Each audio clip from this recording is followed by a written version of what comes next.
Muy buenas y bienvenidos un día más al canal. Nuestro Kugo ha recorrido ya más de 500 kilómetros y hoy vamos a ver cómo ha pasado el tiempo para él. ¿Tú quieres verlo? ¡Vámonos!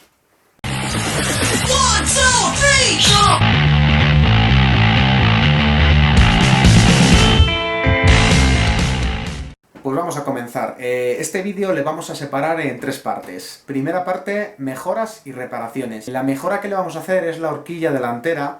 A un usuario, yo solo conozco un caso, no sé si habrá habido más casos, en principio no he oído ninguno más, se le ha separado y se le ha la soldadura de la unión entre la horquilla delantera de la rueda y el propio amortiguador. Eso es un problema de seguridad que ha generado que el usuario se pegue un buen golpe. Supongo que os dejaré por aquí unas imágenes para que veáis las consecuencias y por dónde se ha roto exactamente. Os voy a enseñar cómo soldarlo, es muy sencillito, en cualquier soldador os lo puede hacer y bueno, por muy poquito dinero podemos mejorar un poquito la seguridad. No quiero decir que vaya a haber más casos, pero como nunca se sabe, pues hay que, en mi parte, hay que arreglarlo. Lo siguiente que vamos a hacer es reparar la luz de freno y la luz de posición trasera. En este patinete, debido a las vibraciones que tiene por las ruedas macizas, es bastante común que se suelte la propia placa impresa donde va el diodo LED y también que se suelten los cables. Entonces eso va generando ruido y aparte deja de funcionar. Pues os voy a enseñar a repararlo, que es muy sencillito y en media horita lo tenemos arreglado y funcionando otra vez y ya de una forma que ya no se vuelve a romper. La segunda parte del vídeo vamos a hacerle una pequeña puesta a punto al patinete. Vamos a apretarle tornillos. Vamos a ajustar la dureza de la suspensión trasera, que he visto mucha gente que se le queda blandita como a mí, ya va rozando por los sitios y la gente no sabe cómo hacerlo. Es muy sencillito, eso es un momento y ya veréis que lo puede hacer cualquiera. Vamos a engrasar el patinete, muy importante, tanto en el Kugo como tengas un Xiaomi, como tengas un Dualtron, cualquier patinete hay que engrasarle y tenerle bien al día de grasa. Y vamos a sujetar la luz del manillar lateral. Esa luz con las vibraciones también se va aflojando y la puedes llegar a perder. Yo ya he perdido una y lo que vamos a hacer en este vídeo es intentar evitar que se nos vuelva a perder la siguiente. La tercera parte, con las imágenes del primer vídeo que hicimos del unboxing de este patinete, vamos a ir comprobando los desgastes y holguras que ha generado el tiempo y los kilómetros en este patinete.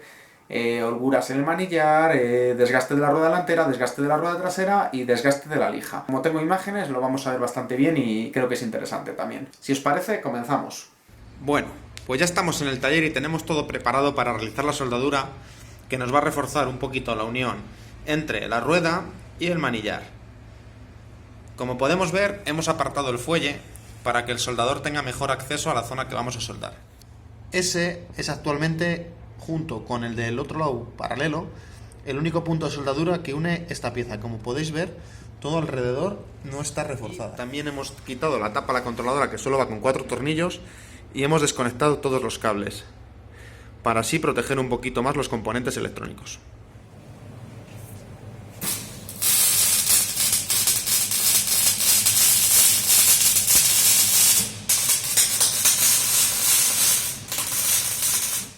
Y este es el resultado de cómo ha quedado la pieza finalmente. Como veis, ha quedado un hilo bastante gordo y bastante fuerte, que yo por lo menos me va a hacer ir mucho más tranquilo con el patinete. Lo ideal, para que la soldadura habría quedado mejor aún, habría sido tener la pieza desmontada. Hemos también aplicado un poquito de pintura después para que no se oxide la parte que está soldada, ya que nos ha tocado lijar un poquito la pintura original del patinete. Asoma un poco porque ya el fuelle no baja del todo, pero a mí personalmente me da igual y es mucho más importante mi seguridad. Vamos a comenzar con la reparación del intermitente. En mi caso, como llevaba bastantes kilómetros rotos, la luz intermitente ya no funcionaba, por lo que deducí que los cables interiores estaban ya sueltos o cortados. Esto ha hecho que a la hora de desmontar haya sido mucho más sencillo, puesto que no he tenido que tener cuidado con no soltar los cables, puesto que llegan muy justos y a nada que tiremos de ellos podríamos soltarlos. Lo primero que hay que hacer con un destornillador o una carraca es aflojar los tornillos de debajo del intermitente. Una vez que los hemos aflojado, lo siguiente que hay que hacer es quitar el pegote de silicona que sujeta el cable. Por último, y para no marcar el propio guardabarros haciendo palanca, a mí la forma más fácil de la que me ha resultado sacarlo es empujando por los agujeros de los tornillos desde debajo con un destornillador de punta fina el intermitente hacia arriba y sale muy bien. Este método solo podemos utilizarle si, como ya he dicho, los cables ya están sueltos. O los vamos a soltar y luego los vamos a tener que soldar. Si a ti aún te funciona el intermitente, lo mejor es primero desmontar el guardabarros para no soltar los cables o romper la soldadura que une los cables con la placa electrónica del diodo LED. Para abrir el intermitente, lo que hay que hacer es, con el cúter, cortar entre el borde rojo y el borde negro, como se ve en las imágenes. Una vez que hemos estado un rato cortando, nada más que hacemos un poquito de palanca con cuidado con un destornillador pequeñito y plano, y ya conseguimos separarlo y quedar a la vista la placa impresa. Para tener disponible un poquito más de cable y poder realizar la soldadura mejor, lo que hacemos es aflojar estos 4 tornillos del guardabarros que unen la solapa superior, ya que el guardabarros va dividido en 2 piezas. Ahora tan solo pelamos un poquitito las puntas de los cables con unas tijeras de electricista y colocamos unas pequeñas almohadillas, fieltros o cualquier cosa que tengáis por casa que sirva para amortiguar un poquito las vibraciones y que quede la placa impresa un poquito más sujeta y así no se nos vuelva a soltar. Y ya podemos proceder a soldar con un estañador. Esto quizás es la parte más difícil de toda la reparación, pero aún así es muy sencillito siempre y cuando tengamos la herramienta, que si no la tenemos la podemos comprar en Amazon o en cualquier ferretería por bastante poco dinero. Probamos que todo funciona correctamente. Ya solo nos queda montar. Empezamos atornillando los 2 tornillitos de debajo del piloto intermitente. Nos podemos ayudar doblando el guardabarros un poquito para poderlo atornillar con más facilidad, ya que el guardabarros es flexible. Continuamos apretando los 4 tornillos de la parte superior del guardabarros que anteriormente quitamos. Ahora pegamos, sujetamos y aislamos el cable con silicona termofusible, tal y como venía antes de hacer esta reparación. Y por último, con un poquito de loctite, pegamos la tulipa roja a la parte negra de la que la habíamos separado antes. Para que se sujete bien y quede bien pegado, lo sujetamos hasta que se seque con un poquito de cinta aislante. Y ya está reparado nuestro intermitente. Lo primero que vamos a hacer es ajustar la suspensión trasera. En nuestro caso, debido al paso de los kilómetros, se ha ido quedando cada vez más blanda y esto provoca que en algunas zonas que haya algún resalto un poco más grande, rocemos con la parte de abajo del patinete.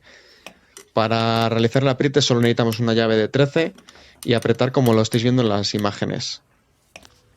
Lo ideal es que vayamos realizando pruebas con el patinete apoyándolo en el suelo y vayamos viendo que queda a nuestro gusto. En este punto hemos quedado nosotros el amortiguador apretado. Para nuestros 80 kilos ha quedado incluso un poquito duro, pero esto ya dependerá de vuestro gusto personal. La siguiente operación que vamos a realizar es muy importante y consiste en reapretar todos los tornillos del patinete. Para ello necesitamos tan solo un juego o 2 juegos de llaves de Allen, porque en algunos casos vamos a necesitar hacer contratuerca con la otra llave, y necesitamos también un par de destornilladores. En nuestro caso, algunos de los tornillos ya se habían aflojado, por lo que quiero que veáis lo importante que es realizar esta acción de vez en cuando a medida que pasen los kilómetros. Para mantener a raya todos los crujidos y ruidos procedentes de las partes móviles del patinete es muy importante mantenerlo bien engrasado. Yo para esto he usado una grasa con base de litio. Podéis usar cualquier tipo de grasa, pero estas grasas son muy buenas y en mi caso me han dado muy buen resultado. Aparte que también son muy económicas. Es importante aplicarlas en todas las partes móviles y que haya alguna zona de fricción del patinete. No tengáis miedo en aplicar bastante grasa. Es mejor que sobre que no que falte. Y luego cuando terminemos de engrasar todo, ya procederemos a limpiar todos los excedentes que nos queden. Pero es muy importante que la grasa penetre bien en todos los sitios y que quede todo bien pringado. Aquí se puede apreciar perfectamente el ruido que hacía antes de engrasar. El amortiguador delantero es súper importante también tenerlo bien engrasado, ya que dependerá de él que funcione o que esté casi prácticamente fijo. Yo personalmente lo llevaba muy agarrado y siempre he dicho que el amortiguador delantero no servía para nada. Una vez que lo he engrasado ha cambiado totalmente su funcionamiento y ahora sí que me parece que es muy útil. Vuelvo a repetir que no tengáis miedo de aplicar grasa de sobra, pues luego quitaremos todo el excedente. En el caso de que el amortiguador delantero esté totalmente bloqueado, sería bueno aplicar un poquito de algún spray aflojalo todo hacia la parte interior del amortiguador. En mi caso no estaba totalmente bloqueado y solamente con aplicar grasa el resultado ha sido espectacular. Aquí os dejo unas imágenes de cómo funciona ahora. Y ahora podéis apreciar que el ruido habrá desaparecido totalmente después de haber realizado un buen engrase. También una de las zonas que más crujidos provoca del patinete es el manillar.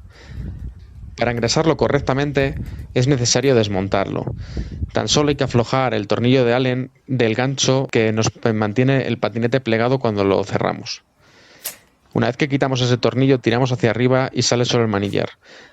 Aquí hay que aplicar grasa tanto por dentro del tubo como en la pieza de plástico y entre la pieza de plástico y la parte metálica del manillar.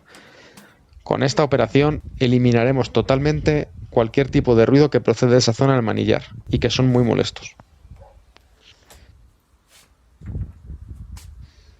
Luego tan solo montamos otra vez como estaba y listo.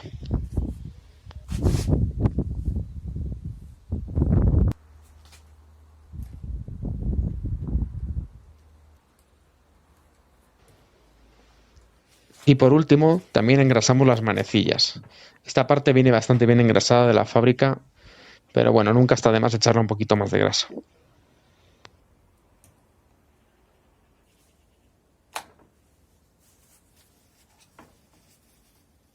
Otra cosa recomendable si no queréis perder el intermitente, ya que con las vibraciones se aflojan, es poner un poquito de teflón o fijador de roscas en la propia rosca del intermitente al manillar. Yo en mi caso he utilizado teflón, das un par de vueltitas a la rosca, lo aprietas y listo. Y ahora vamos a comprobar los desgastes que ha sufrido el patinete durante los primeros 550 kilómetros. Para ello vamos a utilizar algunas imágenes que tomamos en el primer vídeo del unboxing del propio patinete. Como podéis ver en las imágenes, el neumático trasero aún está a algo más de medio uso. Aunque como es lógico ha sufrido desgaste, aún conserva bastante dibujo el neumático.